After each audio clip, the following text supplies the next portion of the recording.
শিক্ষা কেবল পাঠ্য বই বা প্রাতিষ্ঠানিক গণ্ডির মধ্যে সীমাবদ্ধ নয়, এর পরিধি বিস্তৃত সাহিত্য, সংস্কৃতি এবং সৃজনশীলতার জগতে। সারা বছর কঠোর সাধনা ও অধ্যয়নের পর ছাত্রছাত্রীদের অর্জিত শিক্ষার সঠিক মূল্যায়নের লক্ষ্যে সম্প্রতি শিমুরালীতে অনুষ্ঠিত হলো এক বিশেষ নৃত্য মূল্যায়ন পরীক্ষা। প্রখ্যাত নৃত্যশিল্পী এবং দীপায়নম নৃত্যালয়ের শিক্ষিকা শায়েরি নাহা মজুমদার এর উদ্যোগে আয়োজিত এই মূল্যায়ন শিবিরে প্রধানত ভরতনাট্যম, কত্থক, ওডিসির মতো ভারতীয় শাস্ত্রীয় নৃত্যশৈলীগুলোর উপর বিশেষ গুরুত্ব দেওয়া হয়।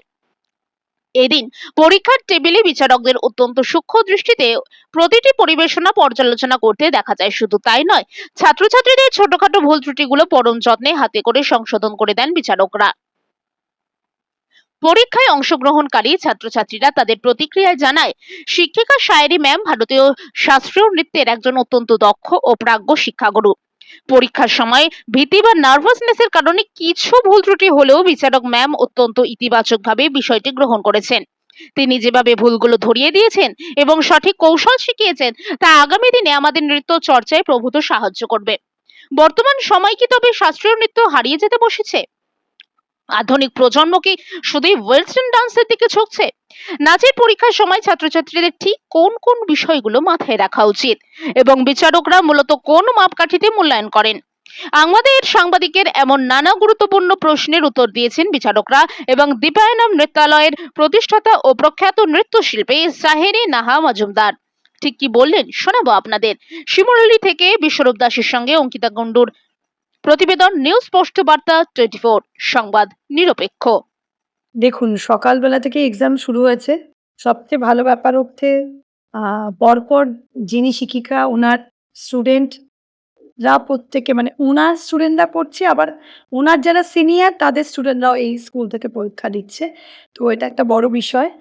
আমি সামগ্রিকভাবে বলতে চাই যে পড়াশুনোর পাশাপাশি যেমন যেটা মানে co-curricular activity, সেটা নাচ হোক, গান হোক, সেগুলো যদি বাবা-মারা সেটার উপরে সন্তানদের যত্ন নেন, তারা শুধু ডাক্তার, ইঞ্জিনিয়ার নয়, কে জানতে পারে আমাদের এখানে আরো তৈরি হবে নতুন, নতুন নৃত্যশিল্পীরা। কারণ আমাদের রবীন্দ্রভারতী থেকে, বিশ্বভারতী থেকে বাইরে অনেক ডিস্টেন্সে অনেক কোর্স রয়েছে, যেখানে নৃত্যের মাধ্যমে নৃত্যকে সুযোগ দেওয়া হয়। আর আজকের আমাদের নতুন জেনারেশন যারা ক্লাসিক্যালকে ভুলে আছে, সেই ক্লাসিক্যালের চর্চাও এখানে হয়েছে। ভারতনাট্যম, কত্থক দুটো বিষয়ই ওরা নৃত্য পরীক্ষা দিয়েছে এবং রবীন্দ্রনৃত্য পরীক্ষাও, ক্রিয়েটিভ সব পরীক্ষা দিয়েছে। আমি দেবারুণা গাঙ্গুলি, আমি WBC MA BEd পাস, কিন্তু এটার পাশাপাশিও আমি নৃত্য নিয়ে MA করা, ফার্স্ট খয়রাবাদ ইউনিভার্সিটি থেকে। তাহলে আমি পড়াশোনার পাশাপাশিও যখন নাচটা বজায় রেখেছি, আমি চাই পরবর্তী প্রজন্মও যেন সেইভাবে নাচটাকে পড়াশোনার পাশাপাশি প্রাধান্য দেয়।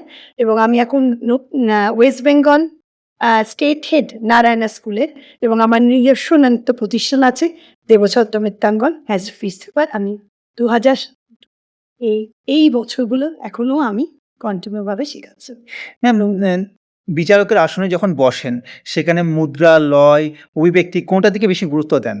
দেখুন, কোনটার দিকে গুরুত্ব দিই সেটা বড় কথা না, গুরুত্ব দেওয়া হয় প্রত্যেকটার ওপরে।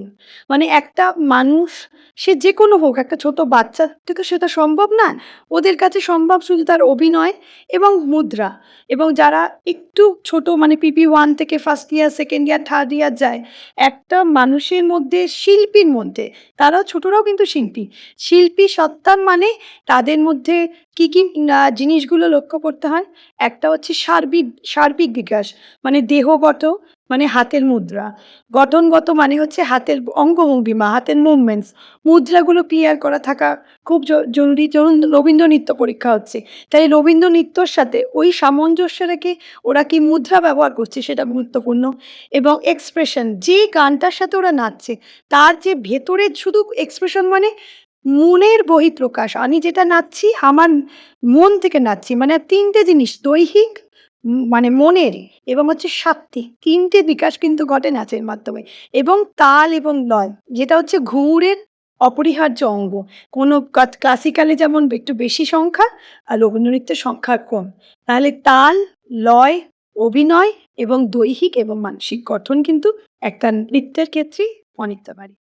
বর্তমান প্রজন্ম কি শাস্ত্রীয় নৃত্য বা লোকনৃত্য থেকে সরে যাচ্ছে? অবশ্যই সরে যাচ্ছে। তারা ভীষণ ওয়েস্টার্ন, হ্যাঁ? এইগুলোর দিকে বেশি চলে যাচ্ছে। কিন্তু আমার মনে হয় আমাদের পশ্চিমবাংলায়, হ্যাঁ, শাস্ত্রীয় নৃত্যটাকে ধরে রাখা দরকার। যেটা কত্থক, ভরতনাট্যম, ওড়িশি, মণিপুরী যেকোনো শাস্ত্রীয় নৃত্য। কিন্তু সেই দিকে নজরুল, রবীন্দ্রনাথ সেই দিকের থেকে মেয়েরা দেখতে বেশি আজকে এখন দেখছি ওয়েস্টার্নের দিকে বেশি ঝুঁকছে। ব্যালে, ওয়েস্টার্ন এগুলোতে চলে যাচ্ছে। কেন এটা প্রজন্ম হচ্ছে বুঝতে পারছি না। হয়তো গার্ডিয়ানরা তাই চাইছে। সেই জন্য কিন্তু আমার মনে হয় সেটা একদমই উচিত না। উচিত সব নাচই ভালো তাই বলে বলছি না যে কোনটা খারাপ কোনো রকম। কিন্তু আমার মনে হয় ক্লাসিক্যালটা শিখলে পারে সব রকম শেখা যায়। নিজেরাই তখন দেখতে পাবেন যে এই ক্লাসিক বেসটা যদি করতে হয় তাহলে আপনি কিন্তু ওয়েস্টার্ন নাচ মিলিয়ে দেওয়া যায়। আমার যেটা মনে হয়। এটাই আমার কর্তব্য। আমি রত্না সেনগুপ্ত, আমি গ্যারাপের থেকে আসছি। পরীক্ষা সবকিছুরই পরীক্ষা দরকার। আমরা যেমন স্কুলে পরীক্ষা দিচ্ছি, পড়াশোনাটা কতটা শিখছি তার মূল্যায়ন আছে। তেমনই নাচও আমরা বছরের শেষে একটা মূল্যায়ন তো দরকার। পরীক্ষায় প্রোগ্রাম মানে এমনি সারা বছর প্রোগ্রাম করা হচ্ছে। কিন্তু প্রোগ্রামটাই তো একটা শিল্পীর মাপকাঠি হতে পারে না। একটা মূল্যায়নের দরকার আছে। তার জন্য একটু পরীক্ষাতে বসা দরকার। তাহলে কি আমার মতে যেটা, সিলেবাসটা সবার জানা থাকলে ভিত থেকে হুট করে এসে আমি এটা ভালো লাগলো, ওটা ভালো লাগলো না করে স্টেপ বাই স্টেপ পুরোটা শিখলে তার ভিতটা ভালো করে ওঠে। বর্তমান সময় দাঁড়িয়ে পড়াশোনার যে চাপ, তার পাশাপাশি নৃত্যটা এবং সেখানে দাঁড়িয়ে অভিভাবকদের ভূমিকা নিয়ে কি বলবেন আপনার অভিজ্ঞতা? কতটা আমার অভিভাবকরা বেশিরভাগই ভালো, খুবই কোঅপারেটিভ। সব স্টুডেন্ট মানে অভিভাবকরা তাদের বাচ্চাদের আরো আগ্রহী করে তুলছে যে নাচটা শেখ, পরীক্ষা দেওয়ার জন্য। অনেকে আছে এবার 10th দিচ্ছে, আর কয়েক মাস পরই পরীক্ষা, ICSE বোর্ড। কিন্তু পরীক্ষায় কিন্তু বসছে, ক্লাস করছে। অবশ্যই ক্লাসে তারা প্রত্যেক সপ্তাহে প্রেজেন্ট থাকতে পারে না, সব প্রোগ্রাম করতে পারে না। অবশ্য প্রোগ্রাম করাটাই একদম লক্ষ্য হতে পারে না। কতটা কি শিখলাম সেটাই। ওর জন্য পরীক্ষাতে বসলে একটা চাপের মধ্যে একটা, হ্যাঁ, আমি এতটুকু জানি। তারপরেরটা আমি যখন শিখতে যাব, হ্যাঁ, আমি একটা স্তর পার করলাম। সেটা বর্তমান সময়ে দাঁড়িয়ে শাস্ত্রীয় নৃত্য ও ঐতিহ্য যেটা আমাদের ভারতের সেটা কোথাও যেন হারিয়ে যাচ্ছে। সেখানে দাঁড়িয়ে আপনি একজন প্রশিক্ষক হিসাবে কিভাবে দেখছেন বিষয়টাকে? কিছু বছর আগে পর্যন্ত ওয়েস্টার্নের, আমি বলব না ওয়েস্টার্ন মানে খারাপ। এটা কখনোই বলব না। ওয়েস্টার্নেরও বেসিকটা জেনে যদি সবাই করতে পারে সেটাও দেখার মতন, অসাধারণ। কিন্তু বেশিরভাগই তো সেটা দেখে করে না। এখন YouTube অনেক কিছু শিখিয়ে দেয়। YouTube গুরু হয়ে গেছে অনেকেরই। অনেকের কাছে মানে ক্লাসিক্যাল নাচটাও YouTube গুরু আছে। এরকম অনেকেরই আছে। তেমন তো গানের নাচের তো আছেই। তা ক্লাসিক্যালটা এখন আগেকার থেকে অনেক বেশি ফেমাস হয়েছে। শিখছে। বাচ্চারা শিখছে, মনোযোগ দিয়েই শিখছে।